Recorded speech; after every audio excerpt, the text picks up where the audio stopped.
Hey guys, Helen St. Pierre here from No Monkey Business Dog Training, coming at you today from Concord, New Hampshire, to talk a little bit about a subject that is going around the canine professional community quite quickly, and there's all kinds of varying opinions and thoughts going in, so I wanted to just add something for you guys to have as a resource, and it's based on a very valid claim, which is what is going to happen to a lot of dogs that are in our homes with us today, getting used to the constant activity and flurry and people being home all the time when this is over, when we return back to whatever normal is after this. Are these dogs going to really struggle with separation anxiety? How do we prevent that? How do we make sure that our dogs get the alone time that they need? So I wanted to address this question, or this concern, I should say, because I do think it is quite valid, but I also wanted to give you some things to be doing to help at least alleviate what could be potential separation anxiety at the end of this, but also just because I think it's a basic skill that we can be working on with our dogs anyway, a few of the skills. So most of us are working from home now, or if we're essential workers, we're even working less than we usually would, or we're homeschooling. I'm homeschooling now, so both my children and I are home all the time, and when I'm not there, my husband's there, so my dogs have not had any alone time. They have had absolutely no time where they're by themselves and no one is home in close to a month at this point. And while that's wonderful for many reasons, I know that it's been great for a lot of dogs to have more activity, to have some extra training. It has and may create problems with dogs that don't know what to do anymore when they are by themselves, and when suddenly things go from crazy and busy and active to calm and quiet, dogs might struggle. The good news is at least in New Hampshire, they've extended remote learning now for the end of the year, which means that we're going to be homeschooling, and then there's going to be summer vacation. So kids are going to be around for quite some time. So we do have plenty of time to continue to work with our dogs on this stuff, even before everyone goes back to school and goes back to work. It doesn't look like it's going to be a very drastic before and after, which I think is something that everyone's very concerned about. And the way things are looking right now is it doesn't look like dogs will go from everyone home to suddenly nobody's home, at least not for the majority of us, which is good news because it means that we have time to practice this. So there's a few things that I would recommend that you're doing. Now, whether this is a dog that you've had at home with you prior to the pandemic, whether this is a dog that you very recently acquired, either during or right before the pandemic, puppy or adult dog, or whether this is a dog that you're fostering during the pandemic while the stay at home is in order and adoptions have stopped at some local shelters, is that we start getting our dogs still used to being by themselves, okay? Not having to be the center of attention all the time. And that can be done in several ways. I'm going to give you some examples. So there's a difference between confinement anxiety and isolation anxiety. And some dogs have one, some dogs have both. Confinement anxiety is a dog that's worried about being confined, crated or, put in one small space. And then there's also a difference between dogs that have isolation anxiety. They don't want to be by themselves. A lot of dogs, puppies especially, struggle with both. I don't want to be in this crate. I'm worried about this. I'm away from all my siblings, and also I'm by myself. So you can work up to both at the same time, or you can do one at a time as well. And so I like to work on, for my own dogs, I really do work on confinement anxiety on its own, where I have the dog in a crate with me in the same room, and learning that being in the crate is not a bad thing. If you can see behind me, little Miss Joker here, I moved her crate to the middle of the room just to give you an example. Joker is my 6-month-old cattle dog puppy. She is great in her crate, and she is just hanging out behind me. Even though she's in a confined space and she cannot get out, she's comfortable and calm and relaxed. So working on confinement anxiety, or preventing confinement anxiety, really boils down to teaching your dog or your puppy how to just be confined, and that it's not the end of the world. And the way that you would do things like that is you can put your puppy or your dog in their crate and give them something fabulous to do. I oftentimes will feed my dog in their kennel or their crate. to build up a positive association to it. And then I'll also do some training exercises. Oh, are you sleepy? Where I'll actually work on teaching my dog to go in her kennel, Joker kennel. And I teach her to go in there, and then I throw the treats in the kennel, okay? Then I can even do little exercises. Back up. Ready? Kennel. Knee down. See if she does. Oh, wait, back. Back. Down. Oh, good girl, stay. It's hard to lay down in there. What a good girl. And go back and pet her. So I just want to work on my dog having a positive association with the kennel. And as she gets better and more comfortable, I'll even work on zipping that kennel up, okay, waiting a few seconds, even with me still in the same room, and then going and unzipping her and letting her out. But that is just working on confinement anxiety, where you're just teaching the dog how to deal with being in a certain space. That is super, super important that we do this even though we're home right now, because it will be a real shock to your dog if when you do go back to work and you're worried about not being able to watch them, that you suddenly put them in a crate. They're not just alone, but now they're really, really confined, and that can be very stressful. So I highly recommend working on continuing, if you have already a dog that's crate trained, continuing that positive association with the crate, as well as working with your puppy or your foster dog on just associating that crates or a confined space is a good thing, okay? You can be right there for that training. Then you want to also work on isolation training. And isolation training is teaching your dog how to be by themselves. And that's the one that a lot of people are worried about. And really that comes down to a few things. One, it comes down to you've got to do it.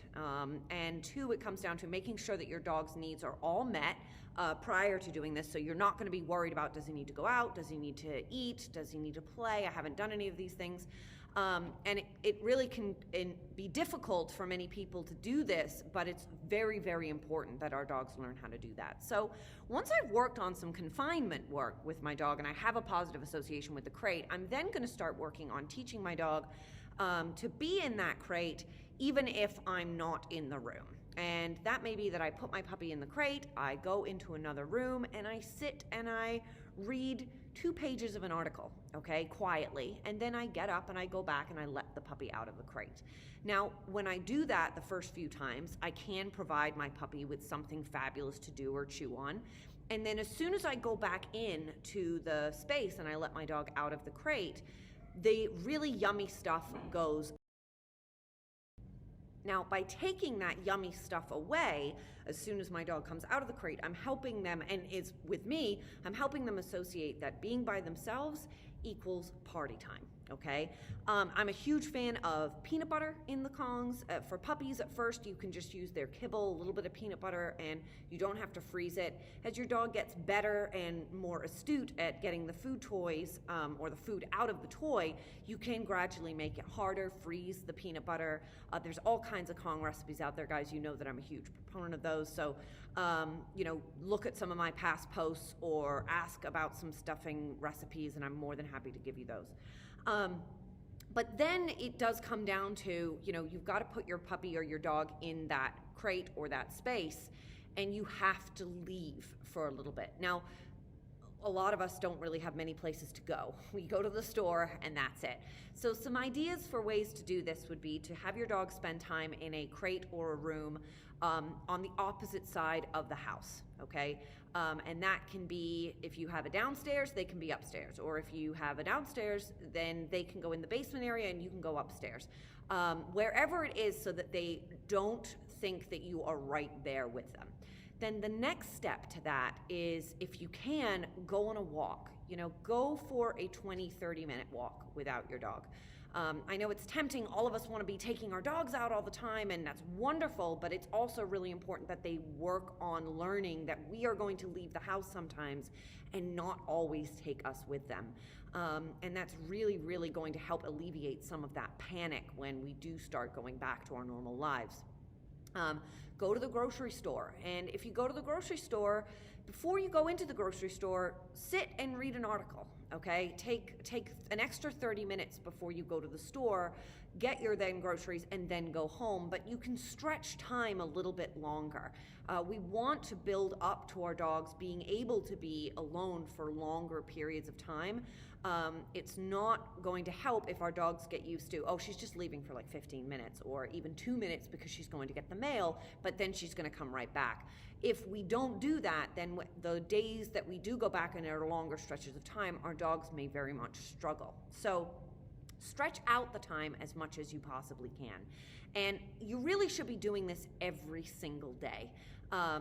Most of us work Monday through Friday, and then we have the weekends off. But even on the weekends, we may go out, we may run errands, and sometimes we don't take our dogs. And so we really have to get these dogs used to and continuing to stay used to alone time is okay. Now, there's some benefits to this. One of the biggest benefits is that you're going to give your dog a little bit of a break, which right now when there's kids around all the time, even I would like that. Like, somebody please put me in a crate with a Kong so I can relax. So it's important that your dogs get those breaks, and this is going to be a really nice time for your dog to decompress and relax. Even if they seem like they don't like it, it's going to actually be very good for them in the long run. For those reasons, one, they get to decompress, and two, they're learning how to be alone. So those are the two main ones that I want people working on, is the confinement anxiety and preventing that, and also the isolation anxiety, working on and preventing that.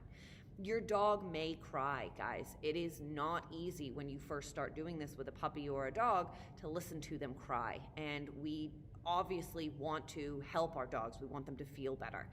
As long as you have built your dog up, fairly gradually using some food toys, they will get to a point where they're done with the toy, but you need to extend that time, and you're going to have to let them cry a little bit. You certainly don't want them to be in such distress that they are hurting themselves or making themselves ill. If you're dealing with that, you need to reach out to a professional, but you do have to let them cry a little bit, and they may whine and they may vocalize, and that is okay. If it makes it easier for you to go for a walk while you let that happen, that's totally fine. Put some earbuds in, listen to some music, make it so that you start going, look, this is for your own good. I'm doing this because I know that I don't want you to really struggle later on. And like I said, it's part of it. It does sound terrible, but it does get better over time, okay? And it won't get better if every time they do that, we run and try to save them. Just make sure that your dog is pottied, that they've had plenty of exercise and play, especially as you start to do this with young puppies. It really does help to do it when they're tired, because then they're going to be too tired to put up a bunch of a fuss. They're going to take a nap. And build them up to it. Like I said, you can use food toys. You can do some work of just being in the crate, so it's not a shock of I'm in a crate and I'm alone. But we really do have to be putting some of this work in to help our dogs. And guys, what you can also do if you find that you have dogs that are, even if they're in another room, they're listening for what they might hear you doing in another room, or someone playing downstairs or outside. White noise next to the crate is really helpful. A box fan. You can cover the crate with a black cloth or a towel if you want to, so that the dog is nice and calm and quiet. Classical music, single instrument classical music can be very, very helpful. You don't have to turn on talk radio or Rock 101 or anything like that. That can be a little bit too agitating for dogs. So classical single instrument music and a box fan with a covered crate in a nice area, you can soundproof that as much as you can, may absolutely help them not be listening to you walking around the house downstairs, and it will make it so that you don't feel like you have to tiptoe. But put this work in, guys. I promise it will pay off in the long run. And if you're struggling or you do hit a roadblock, you know how to find me. nomonkeybusinessdogtraining.com. You shoot me an email and we can certainly go over this. I'll probably, as we get closer to the end of this stay at home, maybe do a workshop on this, but I wanted to give some tips to you guys now of things to be doing so that you had some ideas and work on right away. Okay? Thank you so much for listening, and happy training.